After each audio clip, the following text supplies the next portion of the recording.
बैसाग दाननि अखायाव मिथिंगाया सोमखोर गोथां महर लाबाय। मानास सखियाव सोमखोर मिथिंगाजों मुहि हाबदों।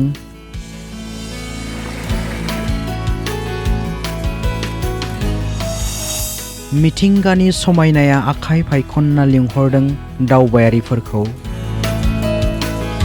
भुटान हाजोनिफ्राय स्राय स्राय बोहैबोनाय गुसु सुदेम दैनि मुहिनां नुथाय। गोलोम बोथोरनि दुंखावनायनि गेजेराव सुबुं माहारिनि गोसोखौ गोजोन होनायनि थिलि महरै नेनानै दं मानास सखि मिथिंगानि समायनाया। এইখিনি একেবাৰে বিৰাট মনোমোহা। যেতিয়া দুটা নদী দুটাৰ ফালে যিখিনি পানীৰ ব্যৱস্থা, ইয়াতে যিখিনি গছ গছনিবিলাকে নতুন ৰূপ লৈছে, ফুল ফুলছি, সেইবিলাক দেখা পাই আমি আচলতে আজি দিনটো ইয়াতে থাকি যিখিনি আনন্দ উপলব্ধি কৰিব পাৰিম, সেইটো বৰ ভাল লাগিছে। आवजार सनालुआ बोदोर बावलिया जानानै नेनानै दं मिथिंगा अनफावरिनि गोसोखौ सुदेम खालामनो।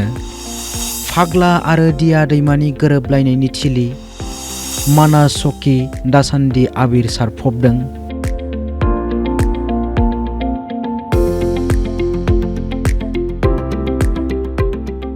दासान्दि बायदि गाबजों आबिर सारफबदों बाक्सानि मानास सखियाव। आवजार बिबार, कृष्णचूड़ा, सनालु बिबारजों गाब गादों। बेराफारसेथिं सखिनि फारनैथिंबो बोहैलांनाय गंनै दैमानि दैया गोजों साखोन सिखोन बांदों।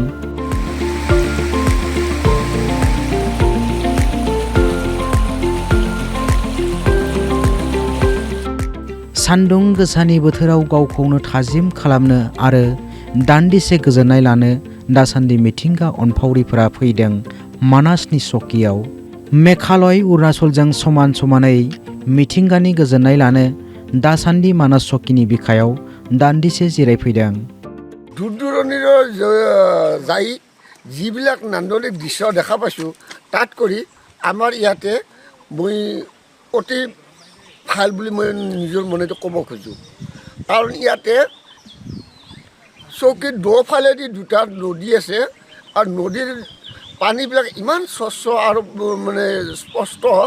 ইয়াত সুন্দৰ মাছ দেখা পোৱা যায়, ইয়াত গা ধুব পাৰি, ইয়াত মানে আনন্দ ল'ব পাৰি। ব্যুৰো ৰিপৰ্ট, অসম লাইভ 24।